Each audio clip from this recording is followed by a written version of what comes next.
Last question of the day submitted by uday_TV, who says Roman and Seth will finish next to Rock and Austin as the top rivalry in the history of the business. I mean, two huge shouts here out of the gates. Firstly, saying with that much confidence that Rock and Austin is the best in the history of the business is a big shout in itself, to be honest.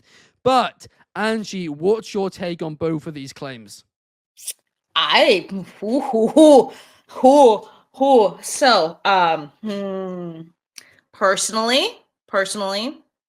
I would say it's one of the best rivalries. I wouldn't say it's the best rivalry, but then again, saying something could be the best rivalry is more up to said person, because I'm sure if we asked Ignacio, he'd probably say something back in like the golden era of it being the best one. But I digress on that.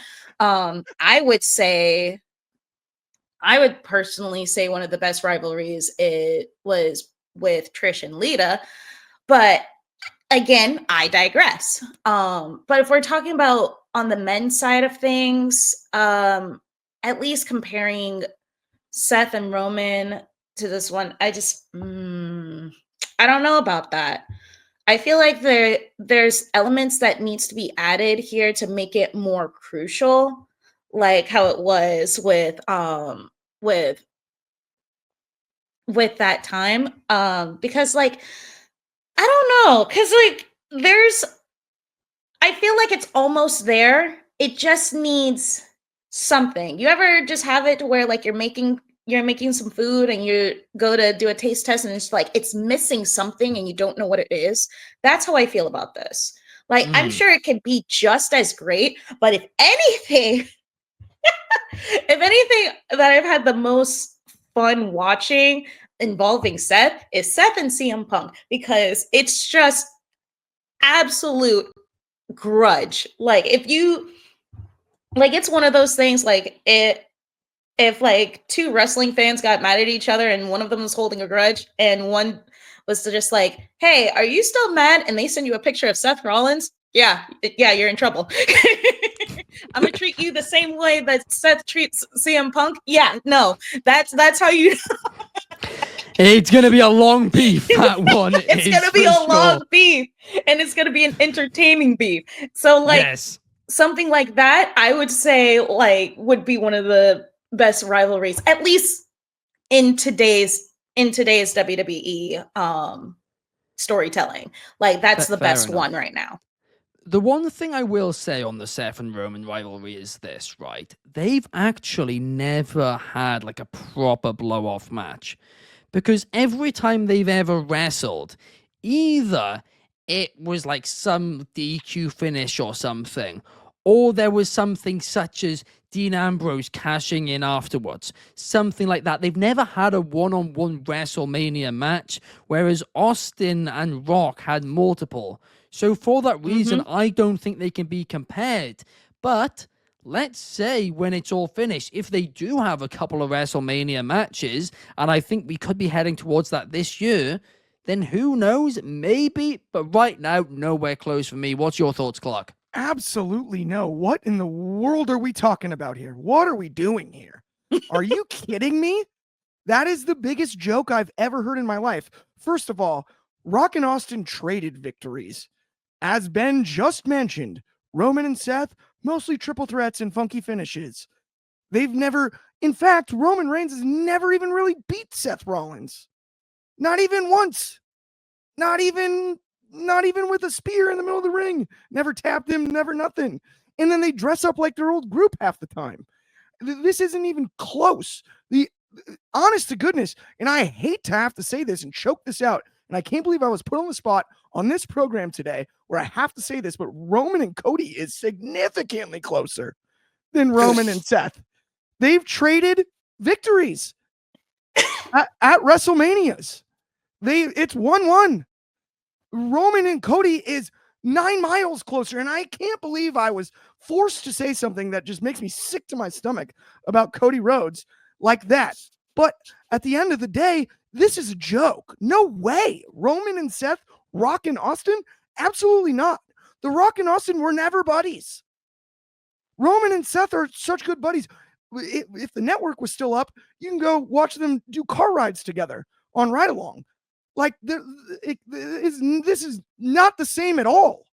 This is not the same at all. It's not even close to the same, and it never will be the same. I don't care if they trade victories for the next 10 years at WrestleMania. This will never be Rock and Austin.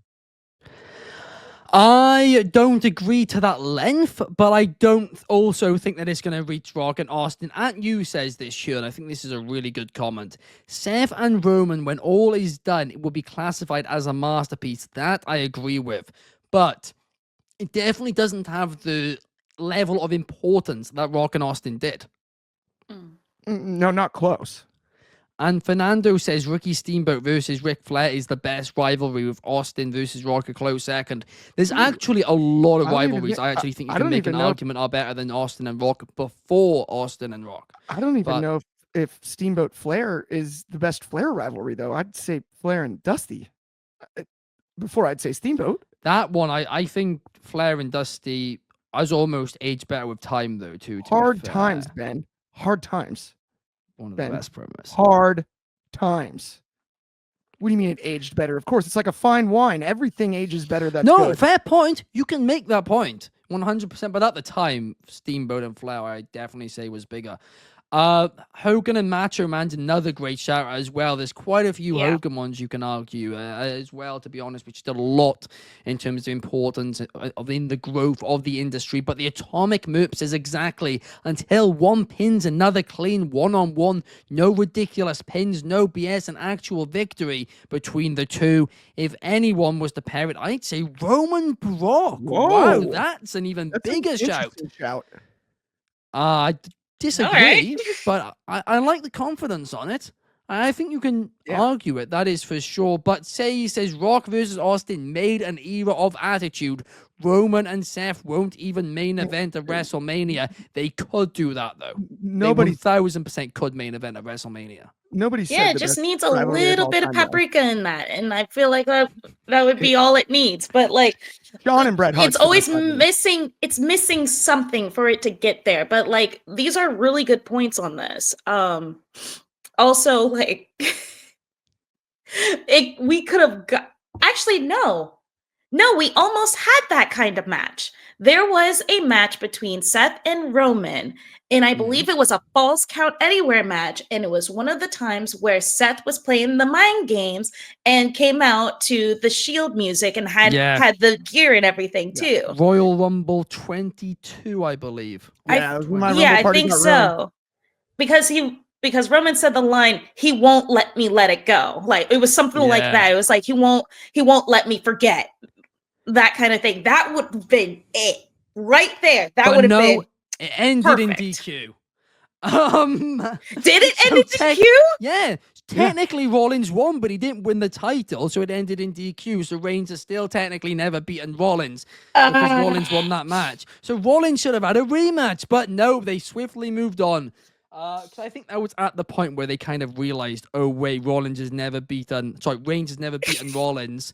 Let's probably drag this out for a couple more years so we can make a big program out of it, rather than this thrown together match. But